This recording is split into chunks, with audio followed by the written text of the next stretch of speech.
Hello and welcome to today's LOL Esports Roundup. We're going to cover the news of the last 24 hours. That is official. Preview the game, all four major regions games for tomorrow, and go over the LCK games that occurred this morning. LCS games tonight will be on tomorrow's Roundup due to it ending so late. I'm 155 and 66 my predictions, went 2-0 today. We'll go through news first. Like I said, official news that on Leaguepedia it's official. If I know there are a lot of Fnatic rumors, I know Excel rumors came out a while ago. None of that is official, so that's why I haven't really went over it. Astralis Dajor is out. He was the tweet actually said he was benched. Just one second, make sure I'm recording. I am. The tweet actually was worded that he was benched, which is very weird. I think he got benched not only because his numbers are not great, but I think it was because after the split he said there were a lot of problems in the background, and he spilled the beans on whatever was going on. 2.3 KDA, 8.1 CS per minute, 50.4 KP over the year in the LEC so far. That's pretty bad. You're only involved in 1 out of every 2 kills, and your farm is not great. So either he's not fighting. I mean, that is like split push. That's like Tryndamere meta last year sort of top lane KP. He's not involved in kills. He's not farming. 513 damage per minute, 29.4 damage share. So when he is fighting, a pretty high damage share, which is actually surprising if you take that into consideration that people are getting kills elsewhere on the Rift. But in the grand scheme of things, he's still dealing 1/3 of the team's damage. I mean, 3/10. 21.8% gold share, 4 solo kills in 17 games. On average, he was down 475 gold, 9 CS, and 325 XP at 15 minutes. Played 9 champions in 17 games. So Dajor's bench, they have not officially announced a replacement, and I am not going to discuss the rumors until it becomes official. FlyQuest, Winsome is now going back to Academy. Isla is playing tonight. Winsome had a 5.5 KDA, 67.9 KP, would get 3.28 vision score per minute, place down 1.09 wards per minute, clear a ward every other minute, and then something about vision wards every other minute. 8 champions in 9 games. The only champion he played twice was Lux. The Thresh game sticks out to me as awful. Winsome did have some moments where it was like, ooh, that's why Winsome's not in the LCS anymore. But they're 8-1, and now they finally have their starter in Isla. Now we can give FlyQuest FlyQuest actually are at full strength. A lot of people don't like where I had FlyQuest placed in my power rankings, but the fact of the matter is they didn't have all 5 players, and I can't wait till they go 1-1 this weekend and keep them where they are, because I'm going to say it's going to take time for Isla to get back worked in with the team. Isla, 7.7 KDA, 74.7 KP, 2.73 vision score per minute, 1.42 wards placed per minute. Cleared 1 ward every 3 minutes, something about 2 vision wards every 5 minutes. 10 champions in 36 games. This is based on Team Liquid Academy stats last year. He did have an extended run with the LCS team in lock-in and for some of the LCS spring split. That is where a lot of people drew their conclusions that Isla was an LCS level support and kind of just contract prisoned behind Core JJ. So we'll see what Isla has in store for us with FlyQuest. I am curious how the comms go now that I don't know if Isla knows Korean or not, but Winsome obviously did. So it's definitely going to be an interesting deal. DRX, Plieta is being played tonight or tomorrow against Gen G in place of Duckdom. Duckdom has an elbow injury. DRX are struggling, which we'll get into, but Plieta on the Academy team, Challenger team actually, because Academy team's a totally different ball game, had a 4.8 KDA, 9.6 CS per minute, 69.6 KP. I mean, these are good numbers. He's obviously solid down there. Are they exceptional? No. But are they good? Yes. I would say that he is doing quite fine down there. 600 damage per minute, 26.3 damage share, 24.7 gold share, 2 solo kills in 26 games. On average, he's pretty much even at 15 minutes, down a couple CS, up 25 gold, down 150 XP. I mean, it's pretty much, all zeros across the board as far as I'm concerned. So we'll see how he does in place of Duck Dom. A few days ago, EDG made a move, so I'm going to just include this. I didn't at the time because I was like, I'm not going to include a substitute being called up. But because Playeta was called up and he's going to play, EDG has said that Monkey will play eventually in the jungle in place of JJ, not JJJ. JJ for some, just for some stage time. Monkey put up a 4.9 KDA, 5.36 CS per minute, 73.6 KP in Asia Stars Challenger Invitational last year. That was where the best Challenger teams from the LCK, LPL, VCS, and PCS, and I think LJL all, had their event, like a Worlds or something to that degree. 18.6 gold share, 5 champions in 18 games on that run, so that was the highest level of play he played at last year. So that's the news for the day. Recap from this morning's games: HLE 18th in the power ranking, 6-4 against Bro, 23rd at 4-6. HLE went 2-1. Viper went 7-5-17, 30% of damage. Clid was my MVP, going 10-3-14. Henna 7-5-10, 31% of damage for Bro. I thought Clid was all over the Rift on the Vi and the Lee Sin. Those 2 games really stick out to me in games 1 and game 3. Even game 2, he solo killed Umpty early on in, I think, invaded him early and solo killed him. So that sort of stuff, matters to me, really. Even in a loss, he had some impact, where you look at Viper, he put up a lot of damage, but 7-5-17 isn't screaming like dominance. Where Clid actually looked very good. Zeka, a lot of people can make the case for him. His Kassadin game was very good, 10 kills. But when you look at the other 2 games, was he as impactful? I don't think so. So over the grand scheme of it, I thought Clid had the better series. Now, Umpty in game 2, for the player pool, folks, he had 38 points. Double Elder. Bro, they played it slow. They had a 5-6K gold lead despite being up only 6-5 in kills or whatever, and just had soul, and they were like, okay, well, we're going to take an Elder. Oh, we didn't end. Let's take another Elder. Okay. Couple Barons. It did take Bro a long time to end against HLE in game 2, but they were finally able to. These were slow games for the most part, all 3 of them. It was a Brion series. So HLE get past them. T1 and Sandbox. T1 first, Sandbox 8th. T1 9-1 would win 2-0 against Sandbox for 7-3. Faker went 4-4-19, 29% of damage. Zeus was my MVP, going 9-2-10. I know I didn't mark it, but 9-2-10 he was MVP. Envy 11-8-5, 30% of damage for Sandbox. There were moments in game 2 where I thought the bot lane for Sandbox definitely got the better end of it against T1. Sandbox went to bot lane multiple times attempting dives, and some didn't work, some did. I know I'm skipping around, skipped game 1 to go to game 2 real fast, just trying to give some light on maybe a positive from Sandbox, because game 1 was rough in the top lane. Birdall, they put Birdall on Azir into Zeus's Gnar, and Zeus would solo kill him twice during laning phase, and immediately when he died the first time, I said, why are they putting him on Azir? Not only why did they put him on Azir, but why did they not role swap mid and top? Because Closer was on Sylas for both games into Faker, who's playing Gragas. So maybe the Azir-Gragas matchup isn't a great one, but just I know that the Gnar-Sylas matchup is Sylas favored. That's a common counter we see.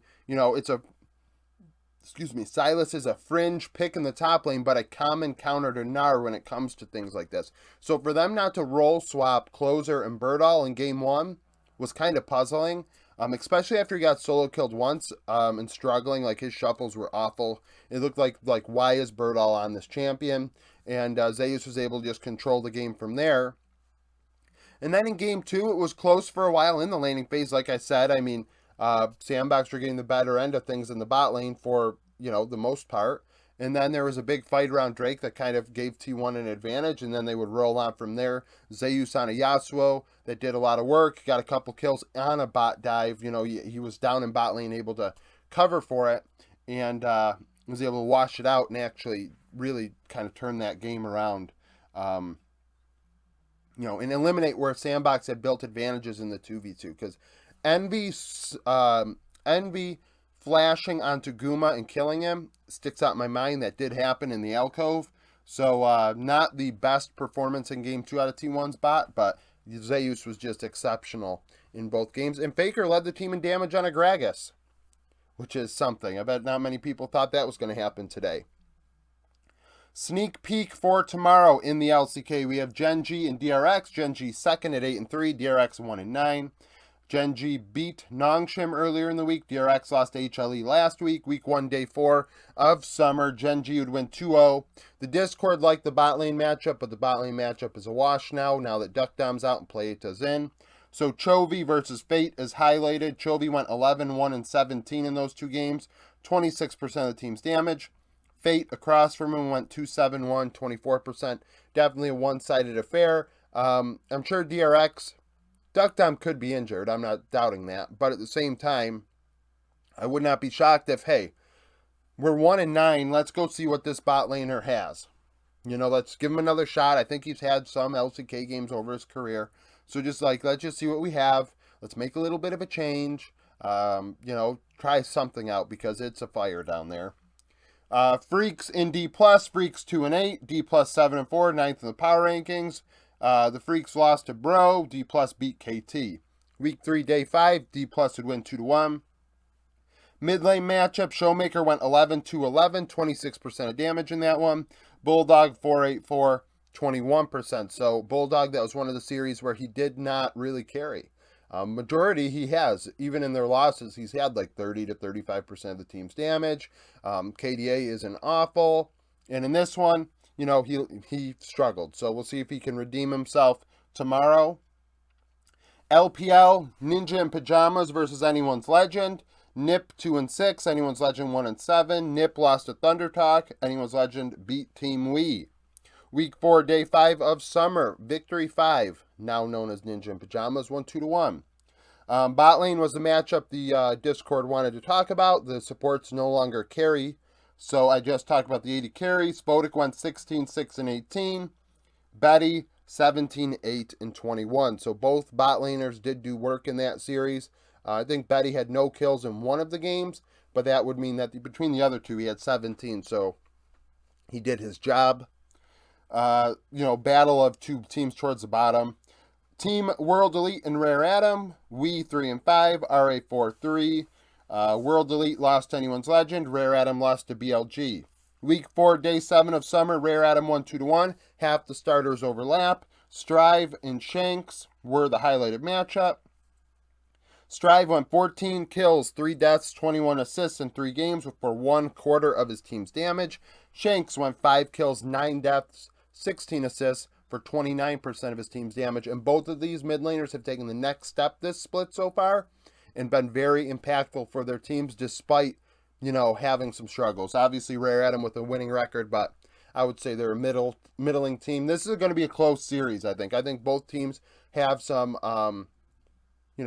promising aspects and some aspects that you're kind of like, like I think that Hang has done a lot of work for Team Wii. Shanks has. Rare Atom, obviously, with Strive. Leyan has his moments. Cube has his moments. And in the bot lane, Asum's been dealing a lot of damage, just not getting the kills. So, we'll see how that one goes.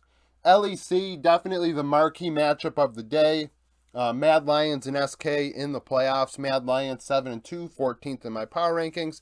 SK 21st in the power rankings at 6-3. Mad last beat Astralis on the Rift. SK beat Vitality. They played on opening day of the split. Mad Lions would win.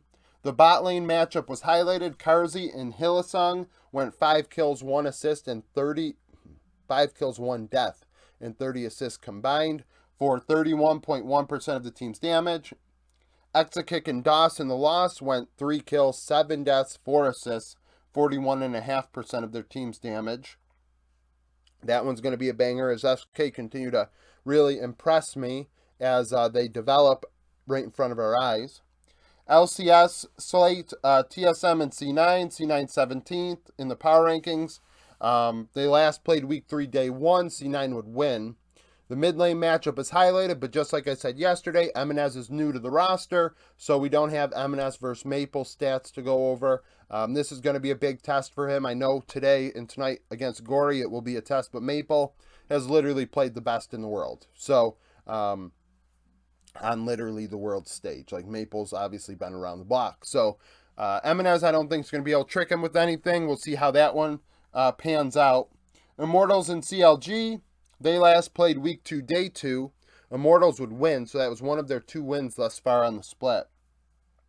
Revenge went 4-1-5 for 17.2% of the team's damage on a K-Sante. Dokla picked Gwen, going 1-2-2 with 25.2% of the team's damage. So, I could see either team winning this game. This game, I think, is very toss-up heavy. My predictions for these games will be on a post for my members, tonight or tomorrow morning, so they can be informed. I'm going to wait until tonight's games are finished before predicting these ones.